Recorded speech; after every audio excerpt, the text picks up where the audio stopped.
জাতীয় সংসদের সাবেক ডেপুটি স্পিকার শামসুল হক টুকু, সাবেক ডাক ও টেলিযোগাযোগ প্রতিমন্ত্রী জুনাইদ আহমেদ পলক এবং ঢাকা বিশ্ববিদ্যালয় শাখা ছাত্রলীগের সাধারণ সম্পাদক তানভীর হাসান সৈকতকে 10 দিনের রিমান্ডের আদেশ দিয়েছেন আদালত। বিকেলে ঢাকার মেট্রোপলিটন ম্যাজিস্ট্রেট রশিদুল আলমের আদালত এ আদেশ দেন। এ সময় টুকু, পলক ও সৈকতের পক্ষে রিমান্ড বাতিলপূর্বক জামিনের আবেদন জানান তাদের আইনজীবী আতাউর রহমান। উভয় পক্ষের শুনানি শেষে তাদের প্রত্যেকের 10 দিন করে রিমান্ড মঞ্জুর করেন বিচারক। এদিকে শুনানি শেষে কোর্ট হাজতে নেওয়ার সময় জনতা তাদেরকে লক্ষ্য করে ডিম ও জুতা নিক্ষেপ করে।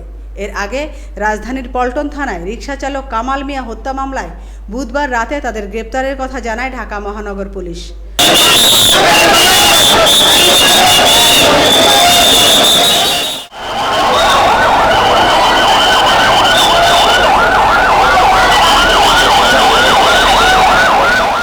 আমেনা ইসলাম, আজকের সংবাদ।